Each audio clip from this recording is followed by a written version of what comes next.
chair the Asia Pacific group of the International Commission, and I'm going to be hosting the meeting tonight. Unfortunately, I have to let you know that we've had two cancellations.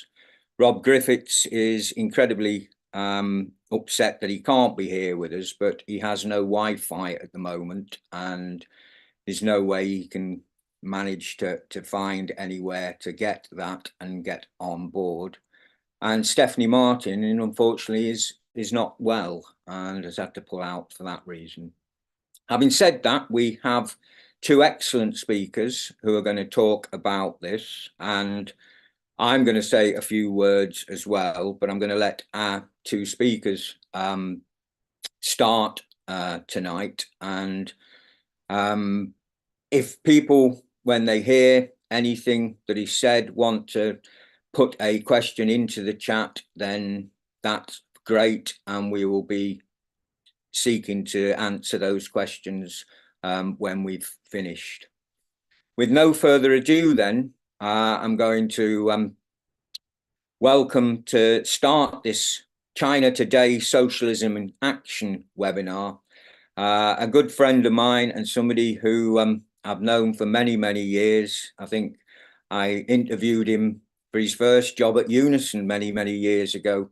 A great comrade and a good friend. Roger, over to you, mate. Thanks very much.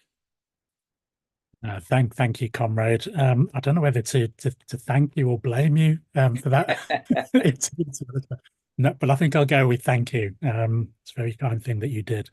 Can I thank everybody for joining this meeting this evening, and I wish Stephanie well.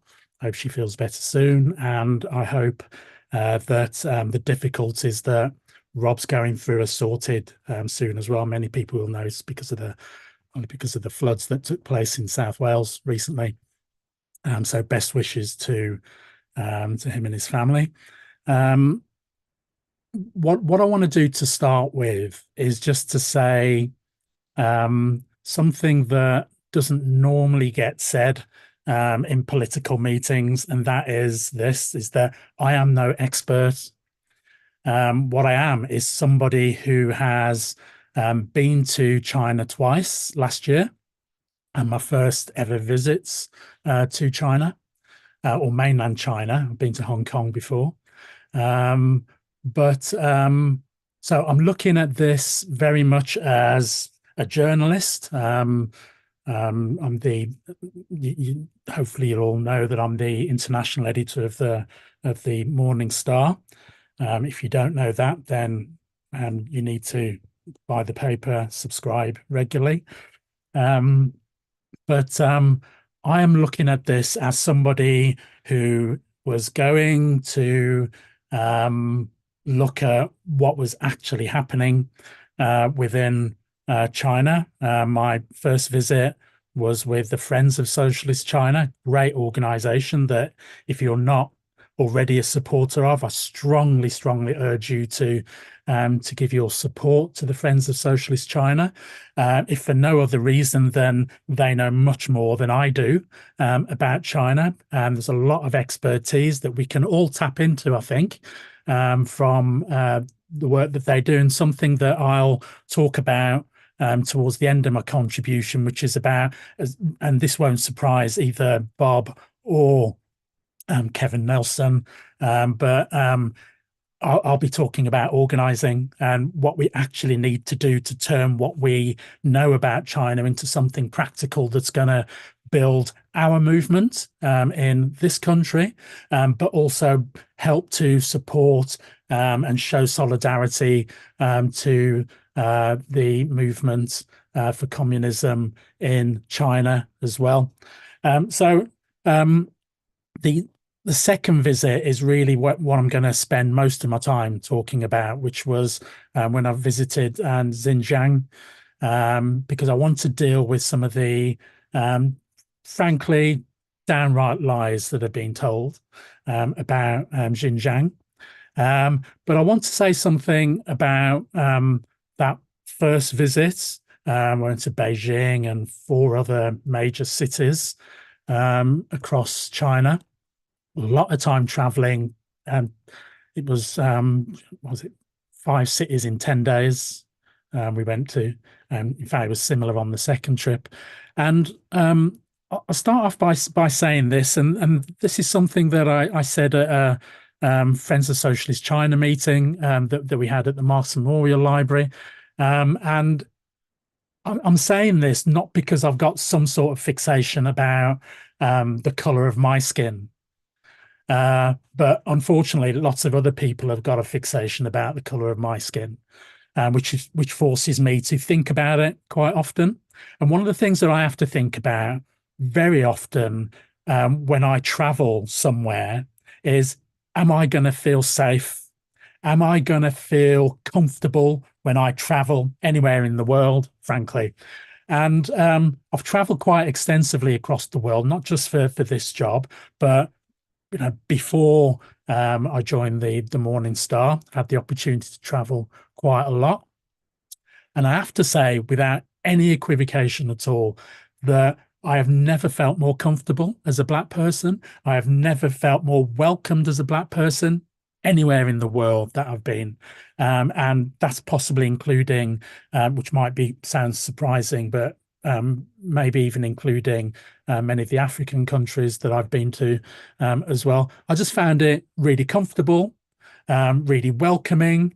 I wasn't made to feel as that I was somebody coming to gawp at them, because I think one of the things that happens quite often that we can get, particularly with some of the trade union delegations that I've been on over the years, is that you almost feel as though you're coming to have a kind of gander at people and to kind of putting people under the microscope, and that's not what we were doing. The key thing about both the visits last year, which I found so invigorating, was that it wasn't just us going there to say, as happens on some trade union delegations that have been, here's our pearls of wisdom. What it was a proper exchange of ideas, an exchange of views. We were able to sit down with people and to talk about our experiences and how that related to their experiences across the cities in China that we visited, and how socialism, how communism is being built. And I want to emphasize built and not something that has arrived necessarily, because I think one of the things that I picked up from both of those visits last year was that the way everybody that we met saw this as an ongoing project of building a new China, being really clear that we might be able to learn things from China and from the experience in China, but it's very different in Britain.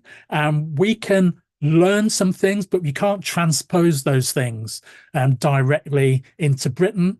I've always been struck by this notion of socialism with Chinese characteristics. I really appreciate that, because I think that's something that can be applied elsewhere. The idea that you don't just kind of wholesale take something and just apply it, rigidly within a different country just because it's worked in China is a very different cultural approach, very different historical approach, very different historical influences that have brought about, that have all gone towards creating the circumstances that now exist within China. And I think that's really, really important, and maybe something that's quite often lost.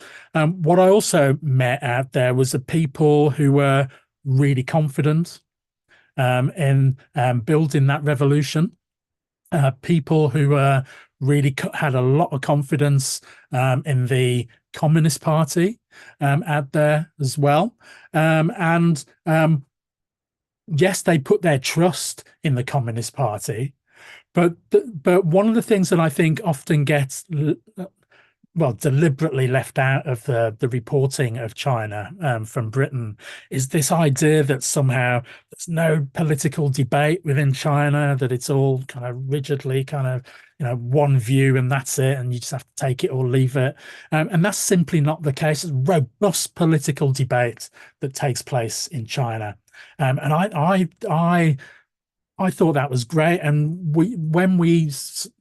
some of the people we sat down with, it was really interesting to see the kind of differences in approach and the different directions that people were coming at the building of a communist China. And I thought that was really refreshing, and something that I was very keen when I came back to make sure was part of the reporting that I put in the Morning Star as well. So there's that there was that massive amount of confidence, but there was also a massive amount of participation. Now that doesn't just come from nowhere. The fact that so many hundreds of millions of people can be taken out of poverty is not something to be sniffed at.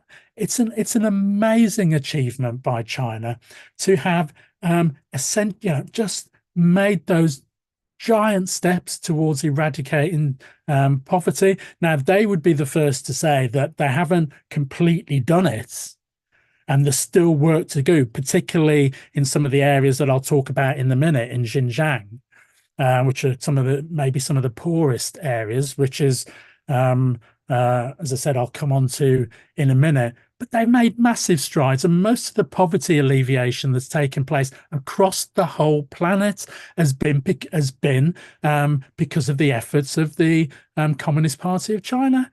And I think that supported by the people, going out and making the efforts to make sure that things can change and that people's lives can be improved.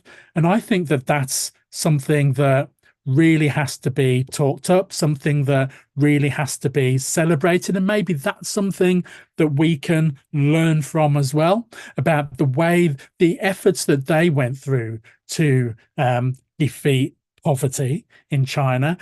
Because of course, when you look at the levels of poverty that exist in Britain, then we have something to learn from elsewhere, from people who have actually succeeded in challenging that scourge called poverty.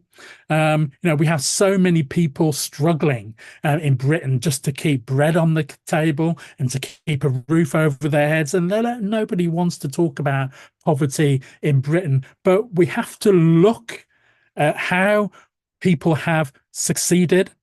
And they have succeeded. And this was a conversation they had with somebody from the embassy, which I thought was really illuminating. I was asked the question, why do you think China has succeeded in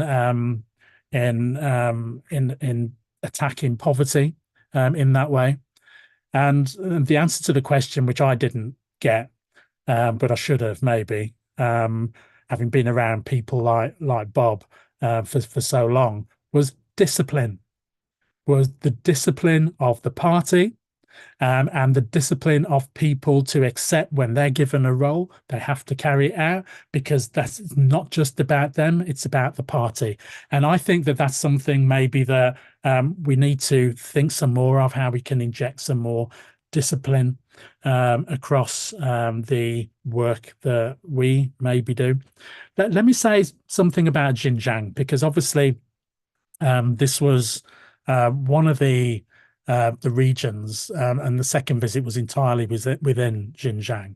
But this has been one of the slurs that has been thrown at China, that somehow China is engaged in acts of genocide against the Uyghurs and so on, and that they're repressing religious minorities, and by that they mean Muslims, because of course in the West there's no repression of Muslims at all, apparently. But apparently, so China has been labeled with that. So I went on the basis that I could, as I did on the first visit, that I could see what I wanted, that I could talk to whoever I wanted, that I could write whatever I wanted. Nobody stopped me from doing any of those things. And there was, I said earlier on that I was made to feel really welcome. One of the things that actually happened out there was that I don't know if there's not too many people with dreadlocks walking around China, but people were wanting to come up to me and have conversations, wanting to have selfies or whatever, pictures taken with me. But it gave me an opportunity to talk to lots and lots of people. And contrary to what some people might say, and one person actually accused me of not asking the right questions to the right people after I went to Xinjiang, which I found utterly insulting, actually.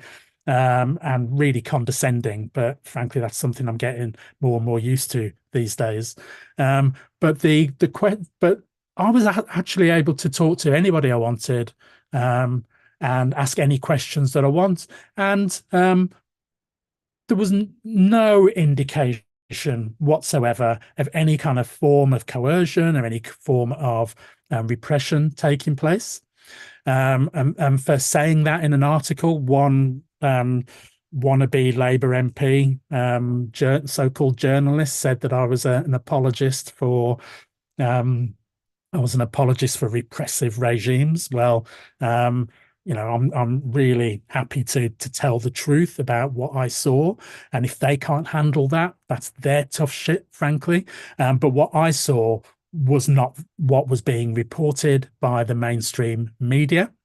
What I also saw was more mosques than I have seen anywhere that I've ever been, and no indication whatsoever that people were being stopped from worshipping. And within those mosques, I have to say as well, and this might surprise many, that with all the work that I've done all over the years and the places that I've been, it was in China that I went to when I went inside my first ever mosque.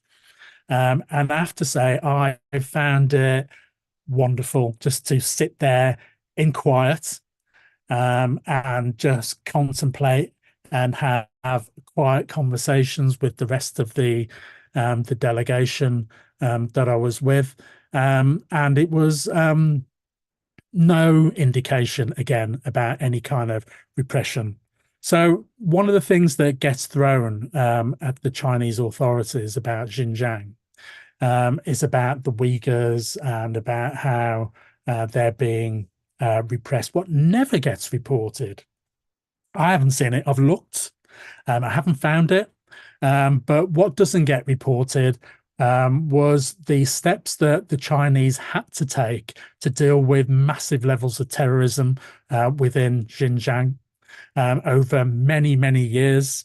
And there's no country on earth, none, that wouldn't deal with terrorist acts within their borders. And that's what the Chinese did, because I saw I was part of a presentation that showed us the timeline of these attacks that were taking place coming across the border into Xinjiang. And it was frightening, actually, but also woke me up to what was actually taking place. So why would the West go to such great lengths to attack China and to single out Xinjiang?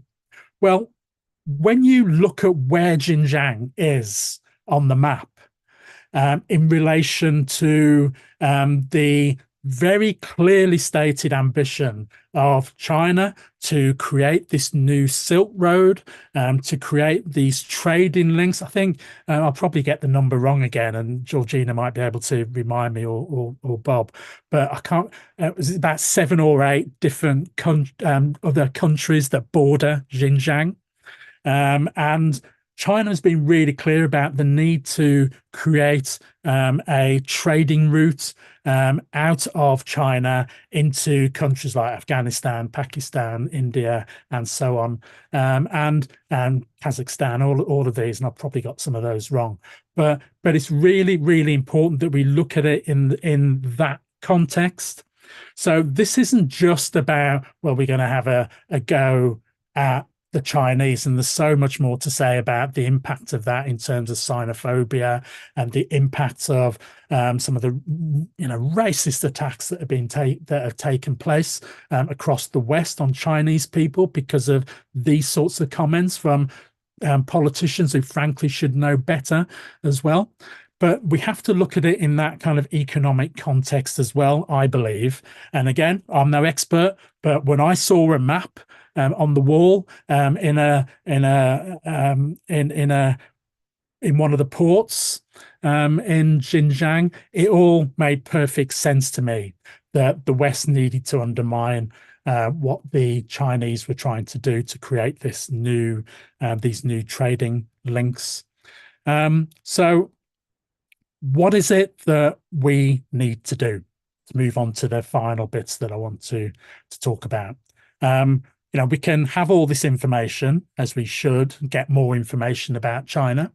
We need to get the real information out there about the challenges that faces Xinjiang as a region, one of the poorest regions. And by the way, one of the ways that China has sought to try and deal with the attacks and to undermine the terrorists who are coming into Xinjiang is by raising the economic base within that province.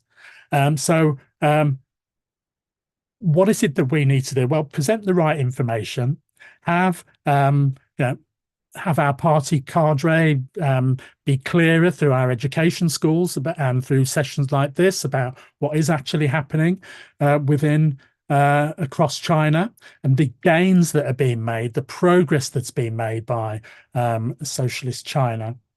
But we also need to think about how we can go out into people who don't currently agree with us.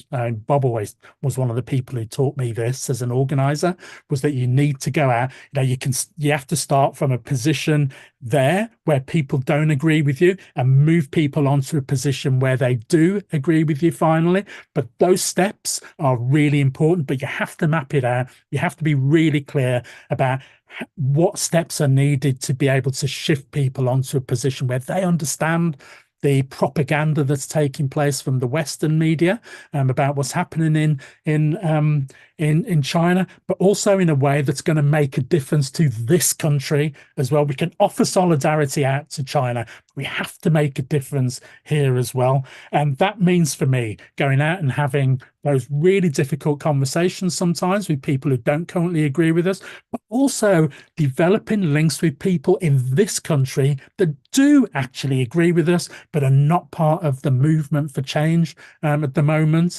because we know from what we have now with this new presidency, which is frankly the same corporate presidency that we've always had in the United States, a continuation of what we've seen for many, many years. What we have is a really blunt expression of support for the corporate elites in the United States, and they're going to make moves against China. And we have to be ready for that. We have to be organized enough, build the movement in this country, but show the solidarity for people in China, but also build the international movement of solidarity for China. So to conclude, Chair, I think we have some big challenges in front of us as communists, but I think China is going to be the focal points of the Cold War. And unless we understand that, and unless we develop our strategies to be able to stand up for communism and stand up for the people of China, who've done so much and are so inspirational in what they have done so far. Unless we are able to do that, then everything that's being gained out there, the technological changes, the challenges against the defeat of poverty, essentially, but also the confidence that people have been given by the progress that's been made in China. When I was growing up, I remember reports of China as being in famine, people, China in desperate straits. When I went to China last year, it's nothing like that. There was a people built with confidence. There were people ready to take the next steps, and we've got to be ready to have their backs. Thank you, Chair. Thanks very much for that, Roger. Excellent stuff. Just to let you know, panel, there's the question and answer at the bottom, and there are some questions come in. So if you can have a look at those, Roger, that'll be great. I'll do the same. Georgina won't, though, because she's going to be speaking now. So Georgina, I had the privilege of going on the same delegation to China as Georgina. So I'm looking forward to hearing her reminiscence from the trip. It was a superb trip. I'm sure everybody knows Georgina is the General Secretary of the Young Communist League, and it's a great honour to have you here with us, Georgina. Over to you. Thank you, Bob. So yeah, I was able to go to China in October 2023, and this was on a Northwest District Communist Party delegation with Bob and a couple of others, and another YCL member. It was facilitated by the Chinese Consulate General in Manchester, due to the work that Northwest District had done to build a relationship with them, especially during COVID when xenophobia was on the rise in Britain, and the Northwest District did a lot of work around this. So the trip kind of facilitated us having future activities on the importance of China in world politics, both in the district and nationally. And also to build a relationship with the consulate and try and make future joint initiatives. And we have met with them since. So on our trip, we also met with the China Institute for International Studies, which is a think tank. And we also met with the Communist Party of China's international department. But first, I'll go through our first couple of days in China, because we looked at the development of communism in China and also the future development of China.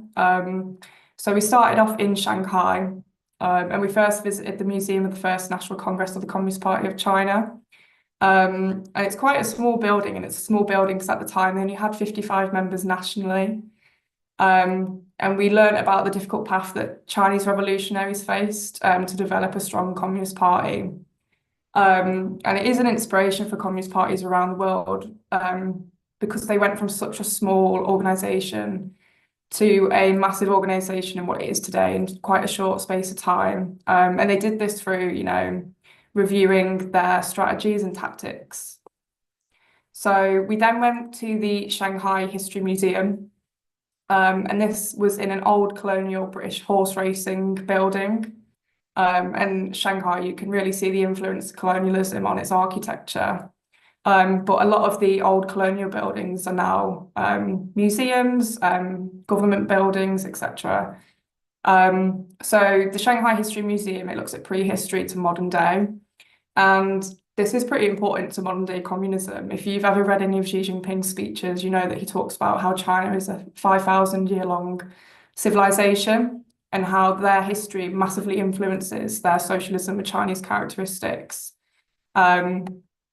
So we got to see, China's resilience, its impact on the world, and its success in attaining full independence from colonial subjugation, just by it being in that building, but also through the museum. And you see a lot of these themes emerging also in the Communist Party of China's foreign policy. So they obviously advocate for peaceful development. They don't like to be at war with countries.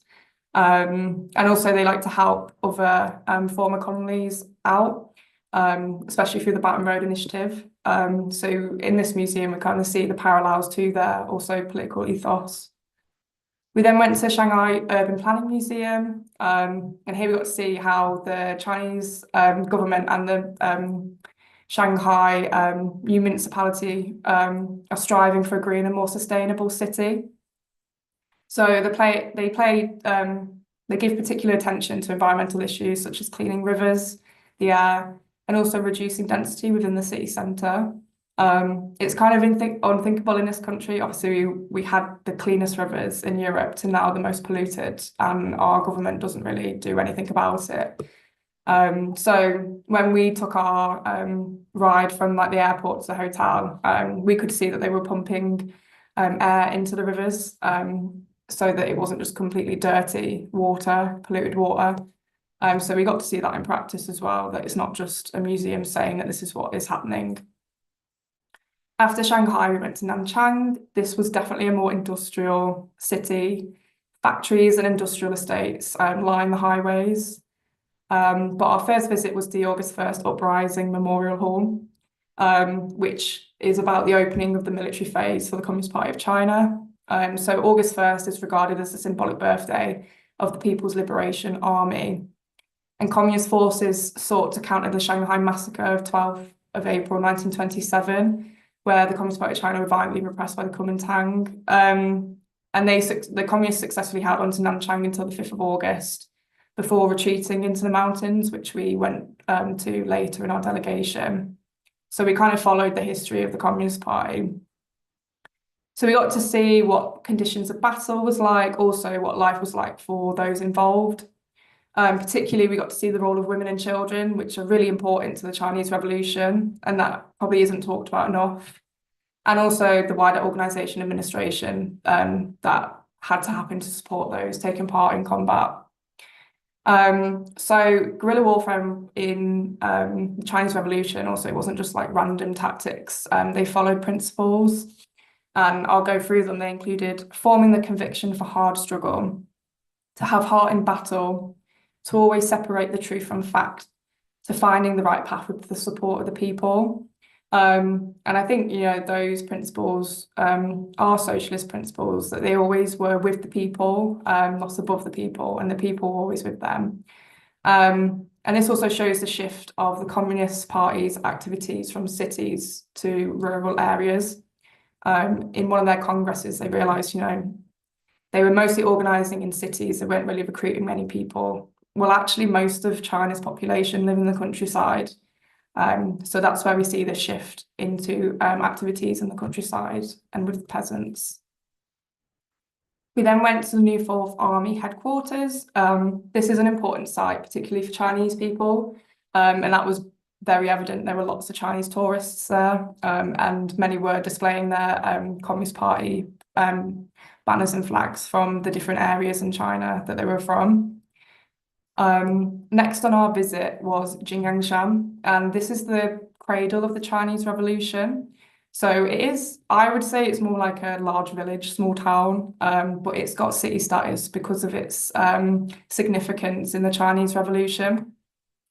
And when you enter the city, they have these massive monuments along the highways. And the one that I particularly remember is of, I think it's of 3 children, and they're all stood there with like makeshift weaponry, with really fearsome expressions on their faces. And I think it's quite sweet because it shows, you know, how China commemorate and value the children that took part in the revolution. So that was nice to see. So we went to the Xinjiang Revolutionary Museum, and we traced the development of the Red Army under the leadership of Mao Zedong.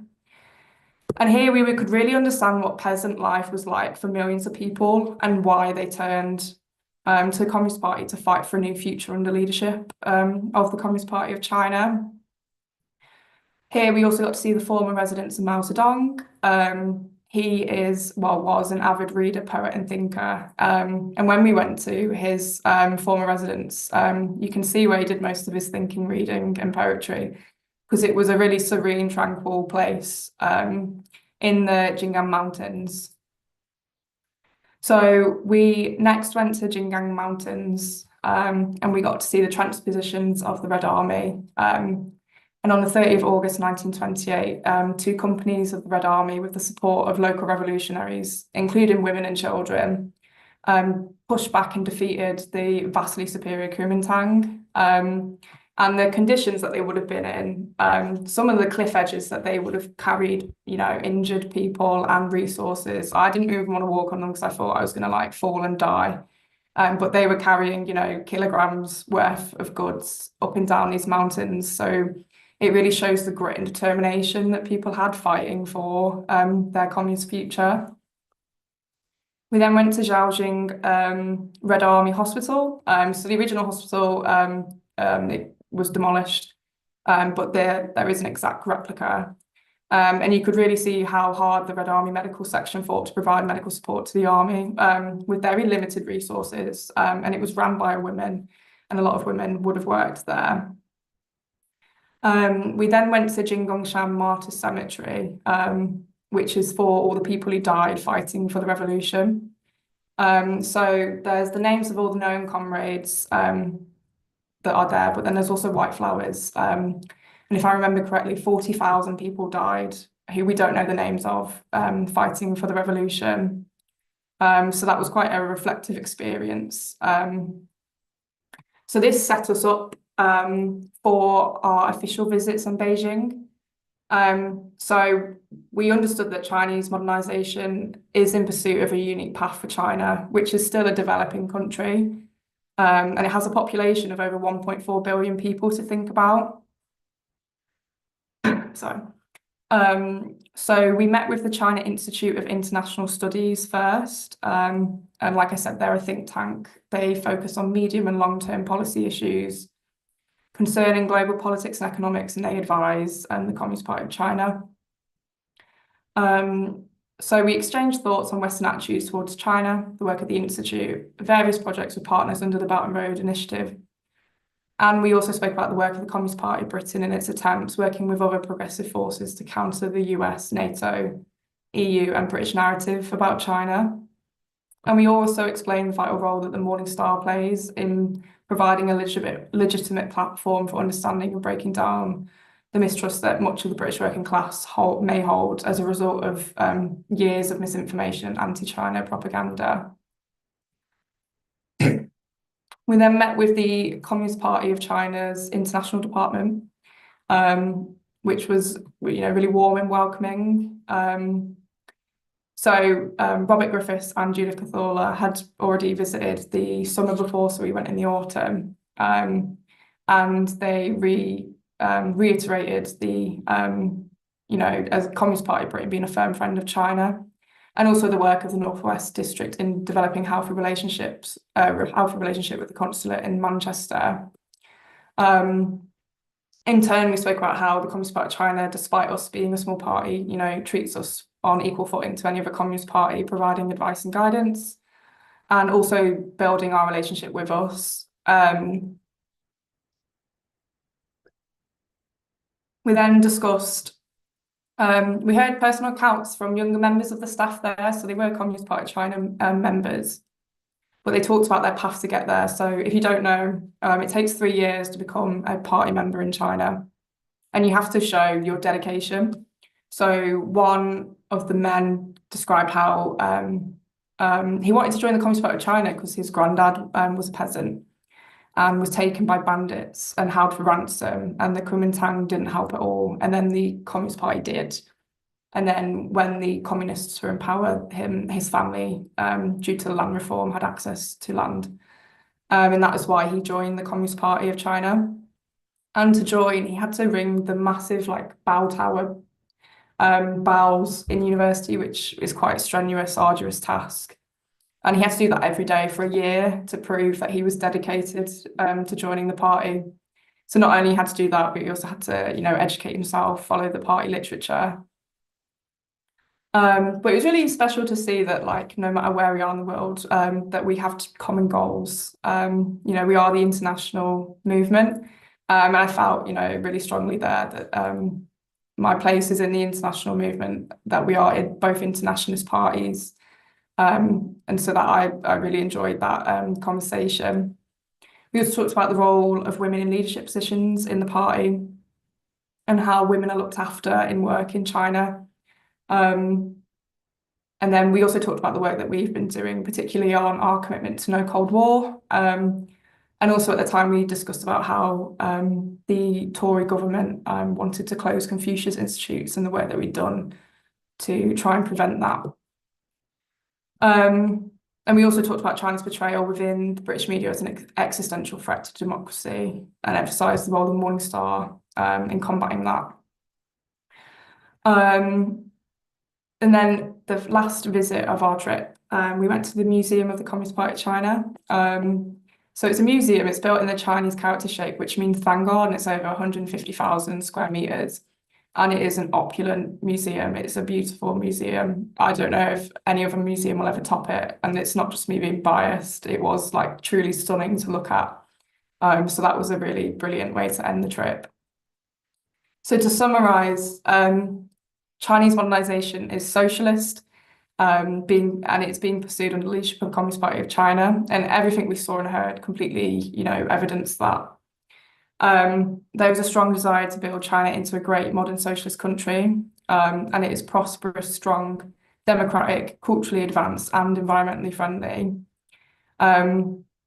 Wherever we went, we could witness the government's determination to provide a life where socialist modernization makes it possible to attend to people's fundamental human rights and for each individual to have reliable access to a healthy diet, decent housing, clothing, education, etc.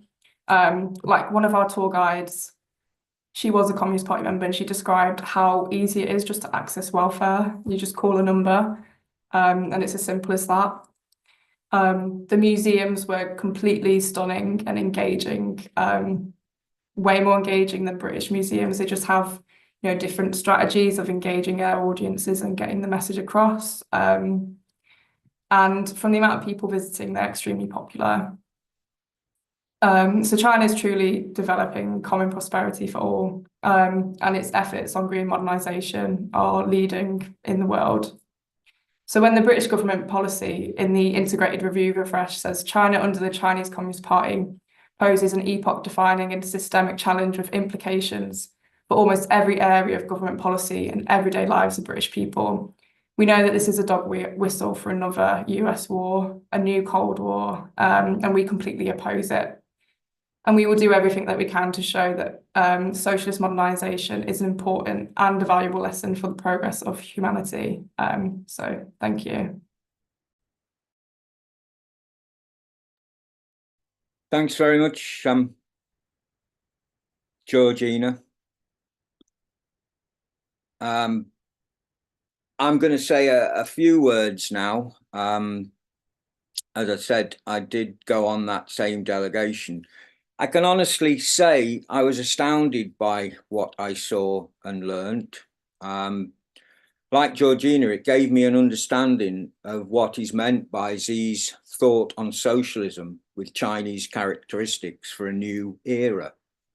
And I think that is something that everybody should try and read about if they can. I'm fascinated by their modernization process, something that Xi refers to as a new long march.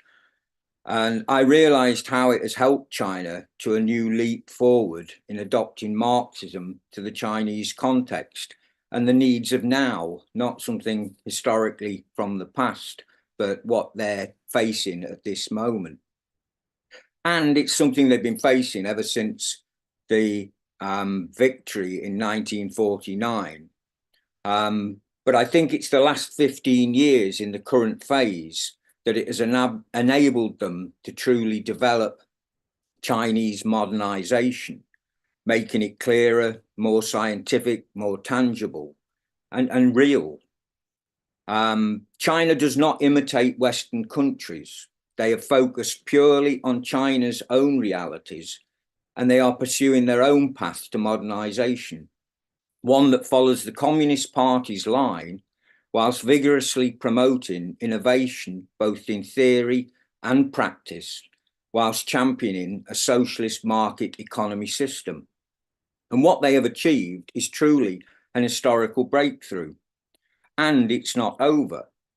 They're constantly refreshing the strategy, and in doing so, I think they're going to build China into a great modern socialist country one that is very prosperous and strong.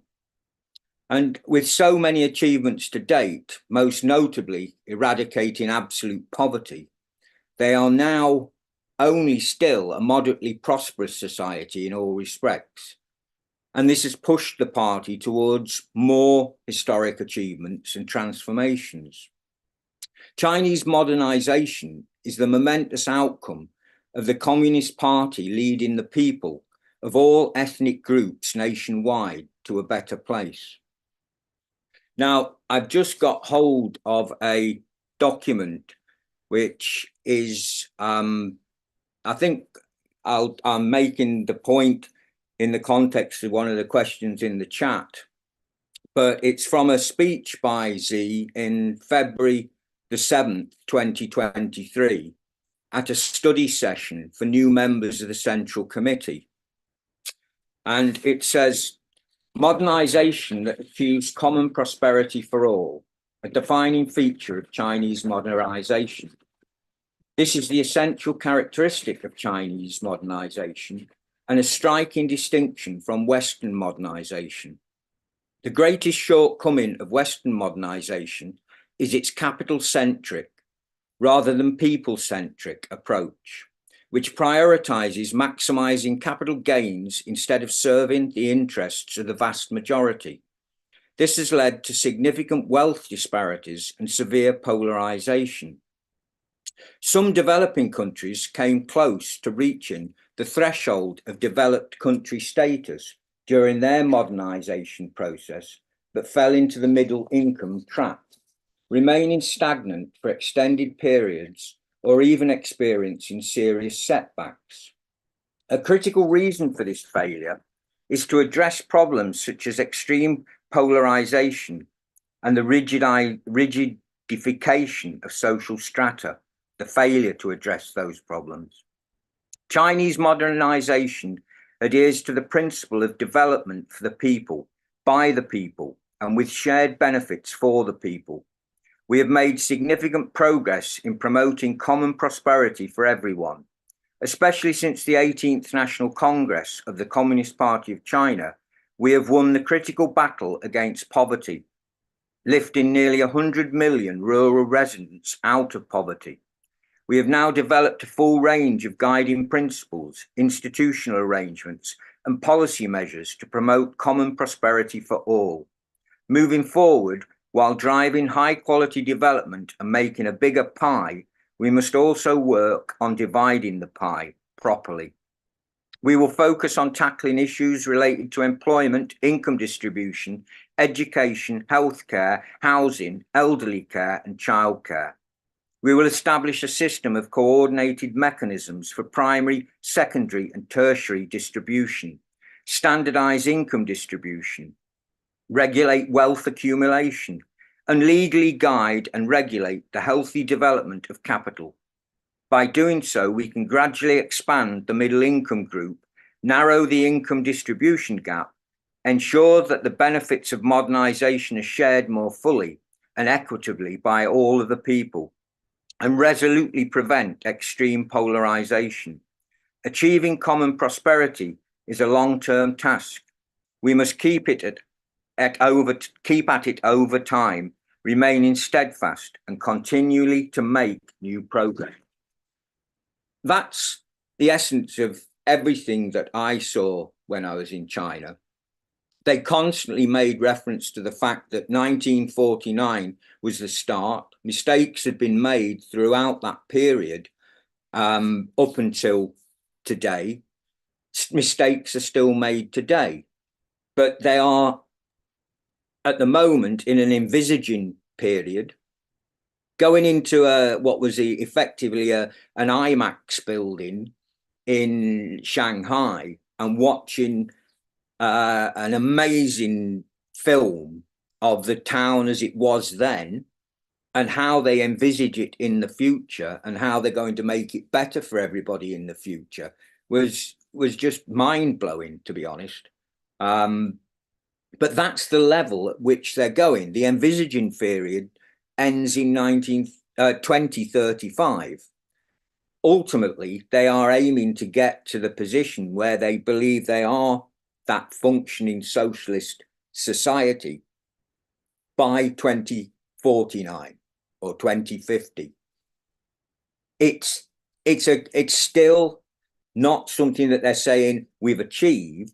It's something that they are building towards. And I think that is something that everybody needs to realize. It's what they're doing. The fact that we've now got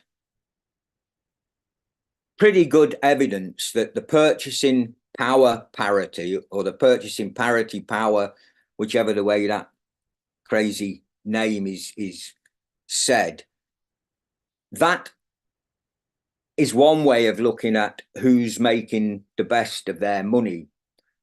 There are different ways, but that is a well-established way. And on that basis, China is now the most important economic power in the world. And I think that we need to stand with China and have immense solidarity with China and what they are trying to achieve. Let's face it, you know, Engels and Marx were incredible. They did amazing work, but they never actually ran a country. And, you know, the world today is slightly different from it's ever been before. And it's probably going to get even worse with the lunatic Trump in president mode now. So I think, you know, what China is trying to do is build something that is sustainable and is real. They are not only doing it to themselves, the BRICS and the Belt and Road Initiative is a powerful incentive to the global South to actually see that there is an opportunity in the world to make a real change now and to have something different from the exploitation and the abuse they've suffered over the last few years. BRICS has just made Indonesia a full member. That's going to have a big impact on BRICS's role now. And with 270 million people in Indonesia, that's a big success for BRICS. I think the world is starting to change. That's why no Cold War, you know, which I am involved in, I think is important, because I think, you know, this could get very nasty as more and more of the South see there is an alternative to the way they've always been told that they've got to live and what is happening through the Western failed economies and the way that they're, you know, trying to come to terms with what is happening in the world today. I think China has a very clear plan. I don't think they're saying they've achieved it all yet, but I think they are doing an incredible job on building something that we've never seen in our lifetimes before. And I think that's why it is so important that we continue to, you know, challenge the lies that are made about China and try and build greater and more longer lasting links with China, both as party members and as you know, just ordinary citizens. So that's me, just to make up a bit of extra time whilst as we lost two good comrades from the meeting.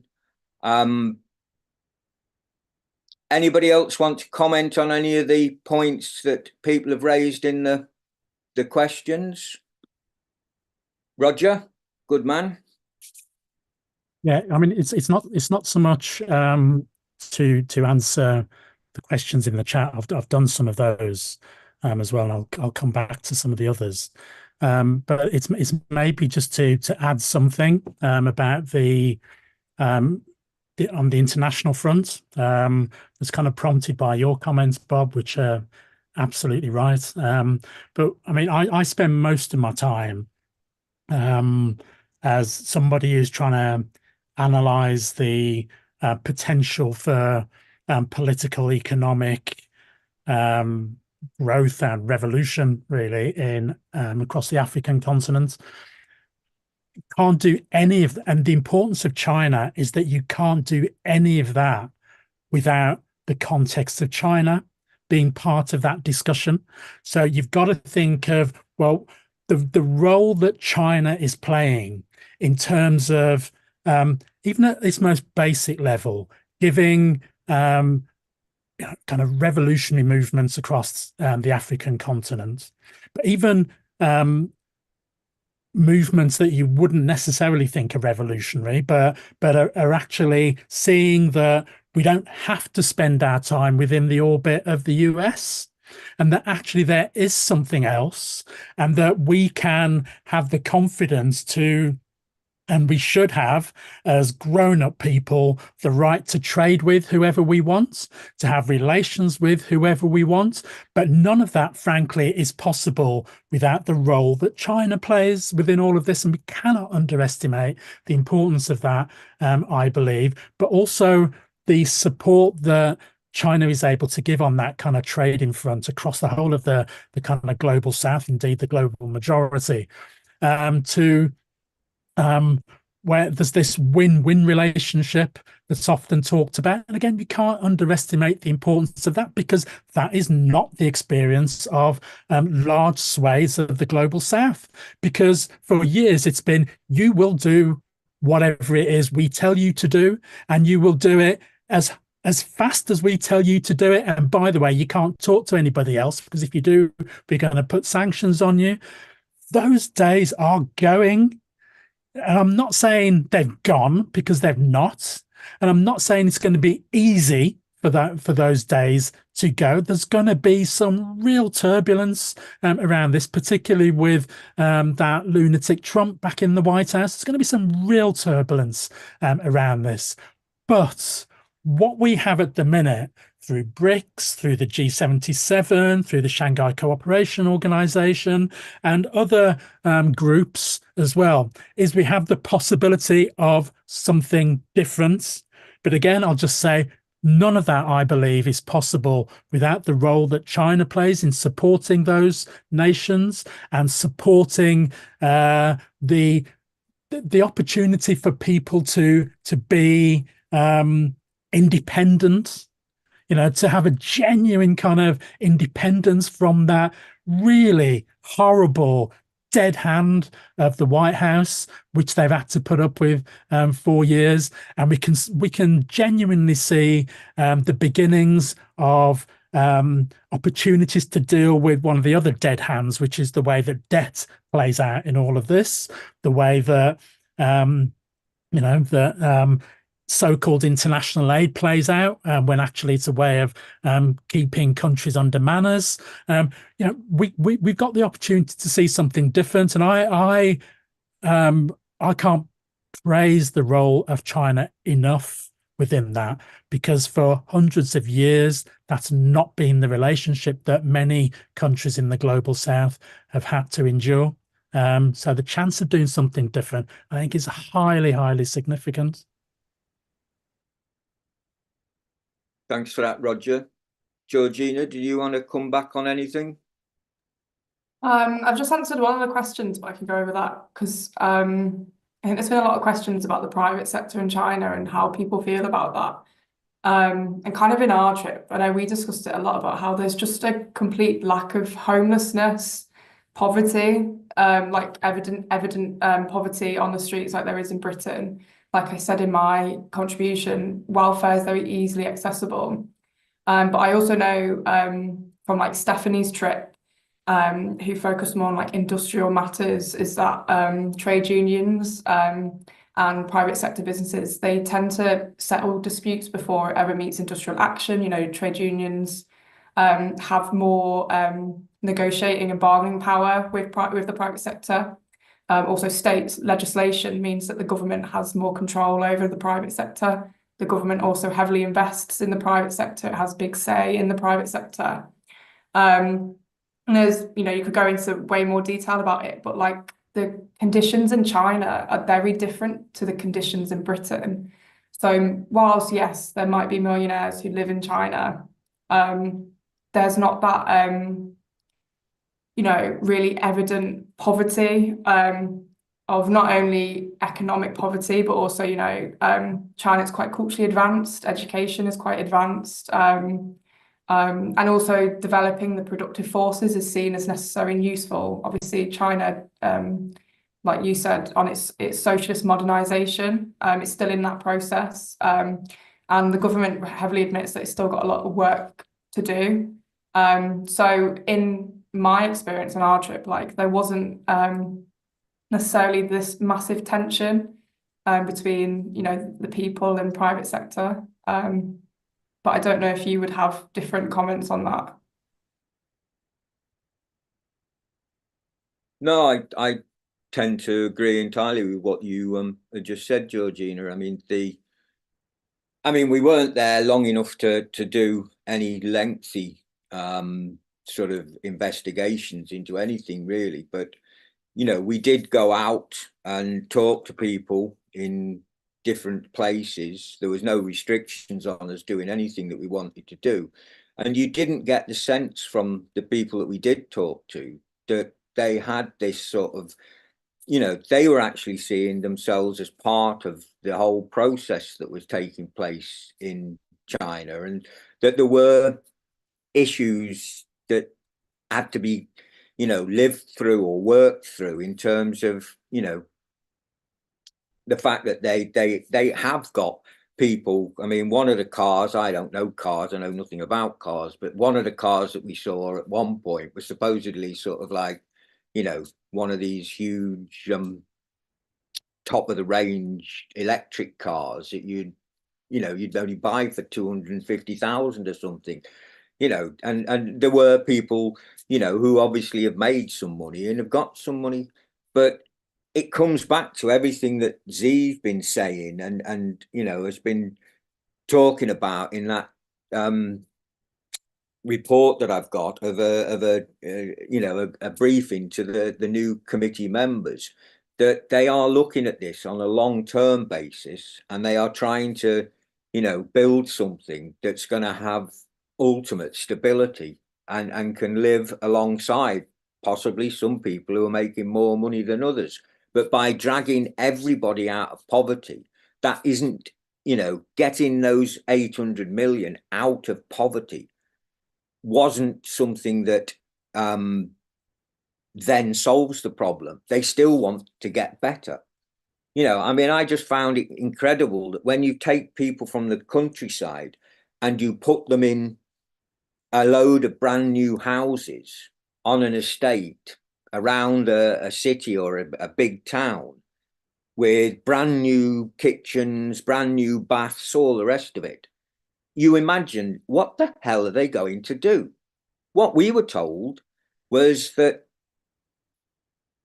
there was something like 3 million volunteers who went and lived in those houses or alongside those houses with those people who had come from nothing to basically show them how to use a fridge, how to clean a cooker, how to use a Hoover, what to do in terms of how to keep your house nice and all the rest of it. Not in a difficult way, but just as social workers, making sure that people were never in a position where they didn't understand how they were supposed to live in these new houses that they built for them. And I just found that incredible. I thought, you know, what a thing, not for a week or two, not for a day or two, not for a 30-minute, you know, show it round you and say, right, you use your kettle like this, you do that and move on, but actually living amongst them for 2 whole years, which I just think is, you know, what other country in the world is going to do something like that and you know, not make out that it was something particularly special, really. They were sort of like quite, you know, well, we have to do that, don't we? You would do that, wouldn't you? I doubt it. Actually, very much. Roger.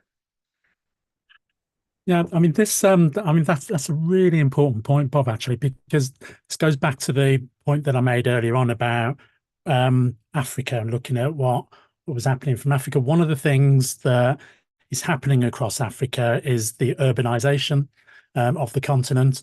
So vast swathes of people wanting to move out of the poverty that exists within the rural communities, although millions and millions of people still live in the rural settings within Africa.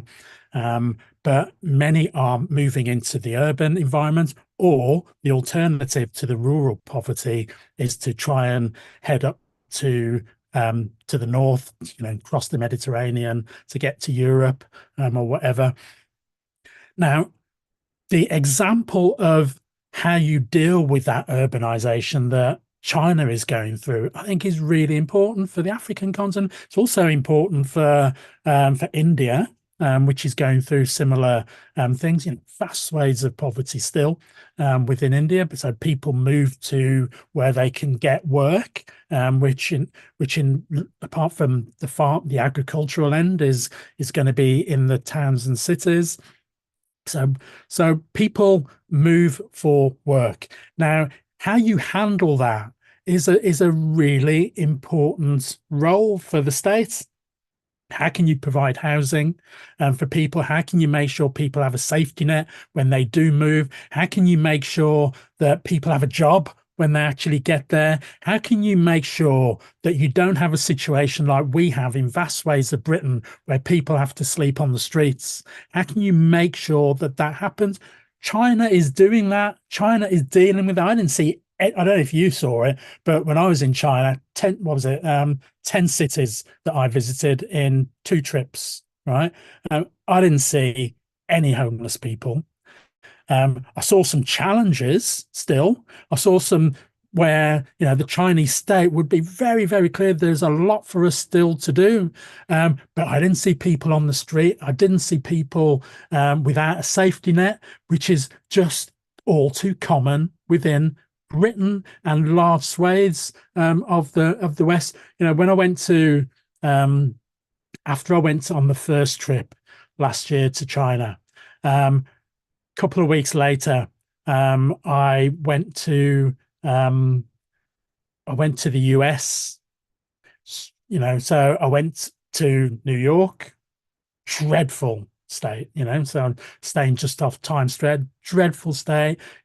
People with, literally, I saw one bloke with like hardly any clothes on at all, just like walking around in a drugged up state. I saw, went to Birmingham, Alabama, in a dreadful state. I went to Washington, D.C., where I saw homeless people less than half a mile, camping on waste ground less than half a mile from the White House, but these things are just left in the West. In China, it seems to me that this is a challenge for what is it that we can do to deal with this situation and treat people as human beings. And sometimes I think we can just have this as a kind of economic debate and big politics and making sure that we've got all the theory correct, when actually one of the critical things, it seems to me, is about making sure that people are looked after. Now, I'm sorry if that doesn't, kind of tick the boxes of all the ideological things that I'm supposed to do. But for me, that is critical for us as socialists, that we make sure people are looked after and that they have worthwhile employment to do, but they have a roof over their heads and they can put bread on the table, and that they are comfortable in doing those things. And China provides us with some examples, not the full answer, because no countries are the same, but it gives us some opportunities to think about some ways of dealing with these things.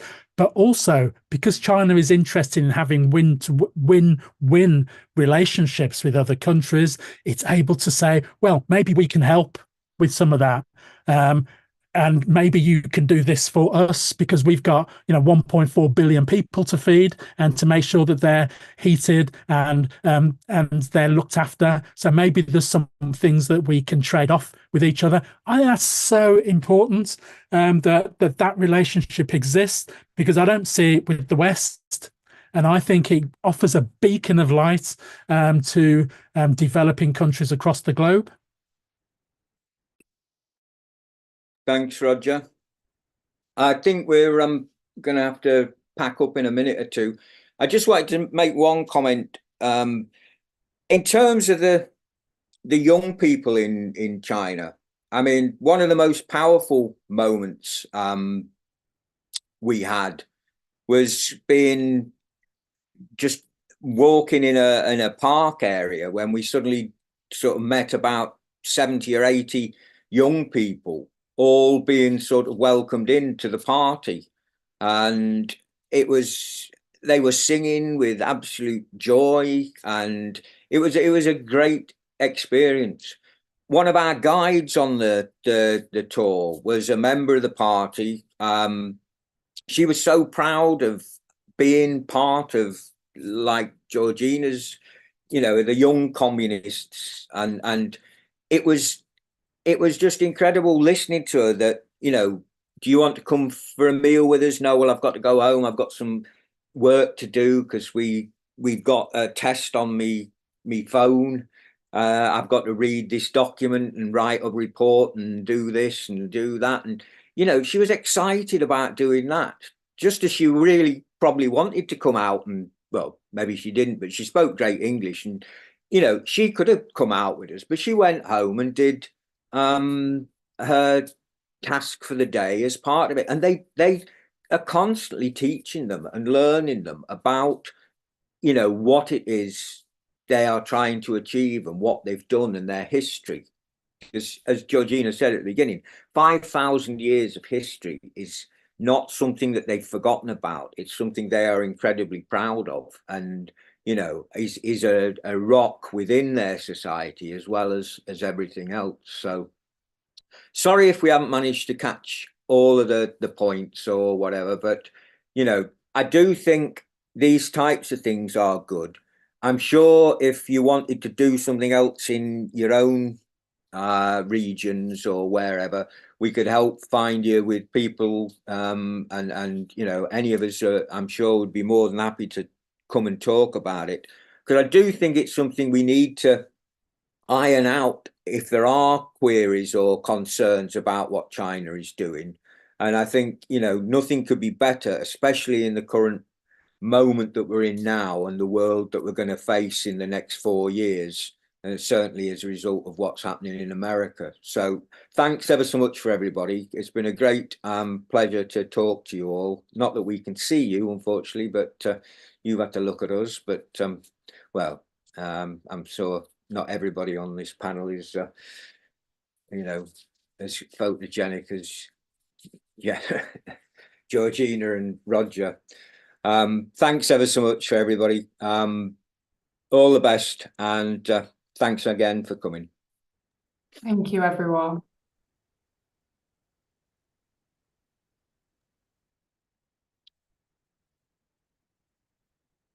Thanks, comrades. That's done. Cheers, guys. Thanks for that. That was great, and thanks for really stepping up. Bob, you're great on fire as usual. So. Hey, guys. It's a bit weird though, isn't it, when you can't see anybody? And yeah, there was actually over 400 people watching.